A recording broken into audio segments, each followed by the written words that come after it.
with the diagnosis like schizophrenia, you feel that it's a sort of, it becomes sort of, it becomes a label, that, whereas it's more of an experience. So but if people could understand what the experience is actually in reality, and also and actually how people deal with it every day, I think it would be less of a stigma, but also people would be less frightened to talk to us if we're unwell or whatever, or look out for each other or whatever.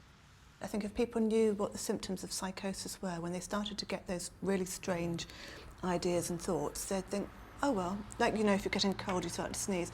Okay, so this is psychosis, I better go and get help, and there wouldn't be that fear. It's so convincing when it's in your own head. Yeah, It so just, real. however sort of silly it is, you just, I mean, like, I was just convinced that I was telepathic. Sort of, there was somebody from a secret telepathic society giving me phone numbers and saying, oh, Martin, you're a powerful telepathic. And I was going to the phone box and phoning them up and thinking, oh, that's strange, I must have got that wrong. Did you think the television? Did you have a thing with the television, like you thought the television was talking? I've had Yeah, that, really strange. Yeah. I remember staying up all night listening to the radio, just listening to it, because it was just really bizarre. The whole world had sort of shifted round, and it was absolutely, and the stuff that was coming out of there was really terrifying, but it was like being awake and dreaming at the same time, so that you're wandering around in a sort of dream. But it's sort of, it's like talking, all those voices and stuff from that. When I went for that thing, I was told by my psychiatrist, Brian, it's mistaken beliefs. Were you ever told that, mistaken beliefs? When you have a belief which is not, like TV talking to you or something. I was like, no, Brian, that didn't happen. You're mistaken. It wasn't real. But it did actually happen to you, that's the thing, isn't it? So when people are saying it's not real, well, it is real to you at the time.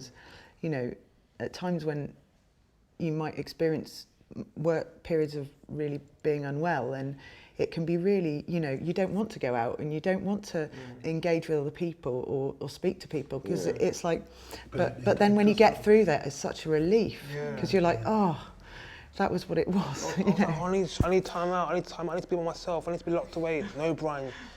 I thought it'd be beneficial to lock away, but it's not to beneficial. You should be open and social, like, come out of your shell. You should. It feels so right though to do that, to close off. It feels so good. You think, yeah, I need this, but then. Yeah, it is very easy to get isolated. Yeah. But it's important to have like sort of structure to your day and your week. That's right, Things that you can that you do regularly, so going out and meeting people and keeping up a social life is very important, even when you don't feel like it. That's right, yeah.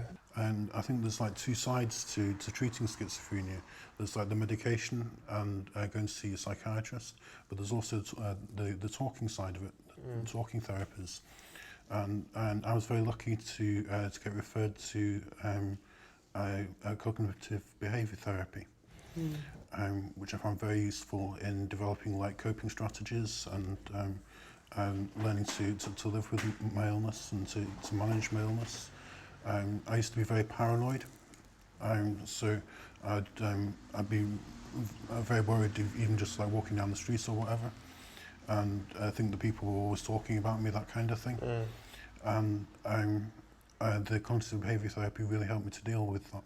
It's actually really good, that one, because it's one of those things that when I've had cognitive behavioural therapy, even when I'm having sort of psychosis, I can sort of talk myself out of it, or almost get insight into why I'm feeling that way. So A little while before the medication was right for me, I changed 3 or 4 times. Olanzapine, risperidone, all sorts of medication, but I'm on good medication now, so that's good. And the side effects of the medication can be really tough. Yeah. With me, I'm a very athletic, sporty person, but it gave me like man boobs. I was bodybuilding at the time, and it's put my shape. Like, oh no, I've got it under control now, but that's one of the symptoms I really didn't enjoy that. It's weird the different effects that drugs have, completely different effects on different people, because I think it was aripiprazole that I was put on, because I got really fat on olanzapine, and so they put me on this, but I just, and that was just awful for me. I was terrified for about 2 months, and my psychiatrist didn't go on leave, so that I was just in a bad place and put on temazepam, so I just slept through it. I had the same thing with haloperidol. It sort of just made me weep the whole time. I was like... Even me, like, before I was on the clozapine I'm on now, I used to be in the depot. And I was like, I can't keep getting injections in my bottom. No, it hurts. What was happening was I was going for my depot, right?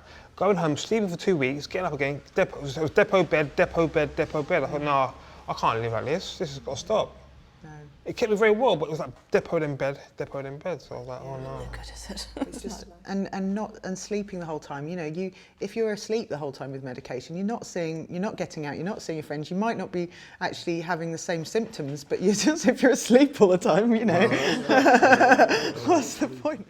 I don't like the term someone is a schizophrenic. I think that's really offensive. I think, you know, I experienced schizophrenia, you know. Someone saying, oh, that, you know, poking a finger at you and just going, that person's a schizophrenic, you know, what's that about, you know? Most people would, if you describe what hearing voices is like, most people would say they've experienced something similar to that at one time or another in their life, but it doesn't necessarily mean that they have... mental health problems. Yeah. What was your experience? Sometimes the ability of what you are is pretty normal, what you're going through. Not to say you're unwell. I mean, 'cause like you just said. But it's a normal human experience. Lots of people get that experience. And if it wasn't so frightening, and if you knew what to expect a bit more.